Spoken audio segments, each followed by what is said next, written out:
بسم اللہ الرحمن الرحیم۔ السلام علیکم دوستو، الصمد کا وظیفہ اگر آپ نے اس سے پہلے نہیں کیا تو آج اس وظیفے کو ایک دفعہ کر کے لازمی دیکھیں، کیونکہ یہ وظیفہ انتہائی مجرب وظیفہ ہے اور آسان بھی۔ اس وظیفے کے بے شمار فائدے ہیں۔ ہر پریشانی کے لیے اس وظیفے کو کیا جاتا ہے۔ رزق کی تنگی کے لیے اس وظیفے کو کیا جاتا ہے۔ ظالم کو ظلم سے بچنے کے لیے اس وظیفے کو کیا جاتا ہے۔ آپ کسی بھی ٹینشن میں مبتلا ہے، اس وظیفے کو آپ اس کے لیے بھی کر سکتے ہیں۔ اولاد کی وجہ سے پریشان ہے، اس کے لیے بھی اس وظیفے کو کر سکتے ہیں۔ زندگی میں اس وظیفے کو کر کے ایک دفعہ ضرور آزما لیں۔ اس وظیفے کو کرنے والا کبھی بھی کسی کا محتاج نہیں ہوگا۔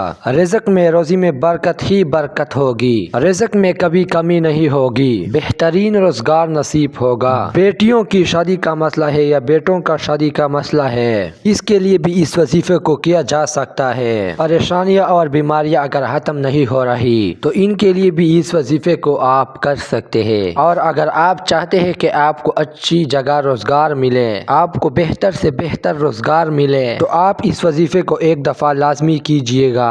اللہ پاک غیب سے مدد کرے گا، غیب سے رزق عطا کرے گا اور آپ کی پریشانیاں اور تکلیفیں ختم فرما دے گا۔ اور خاص کر جو رزق کی وجہ سے بہت زیادہ پریشان رہتے ہیں تو وہ اس وظیفے کو لازمی کرے۔ اور آپ کا کوئی کام نہیں ہو رہا اور آپ چاہتے ہیں کہ وہ کام ہو جائے اور وہ کام آپ کا نہیں ہو رہا تو اس کے لیے بھی اس وظیفے کو لازمی کریں۔ غرض اللہ رب العزت آپ کو لوگوں سے مستغنی کر دے گا، یعنی لوگوں کا محتاج نہیں کرے گا، آپ کسی کا بھی محتاج نہیں رہیں گے۔ الصمد قرآن مجید کی سورہ اخلاص کی آیت نمبر 2 میں ہے۔ آیت نمبر 1 قل هو اللہ احد، آیت نمبر 2 اللہ الصمد۔ الصمد کے معنی ہوتے ہیں بے نیاز۔ اس وظیفے کا طریقہ کار یہ ہے، آپ نے وضو کر کے یا صمدو یا صمدو یا صمدو کا ورد جاری رکھنا ہے، یعنی جتنا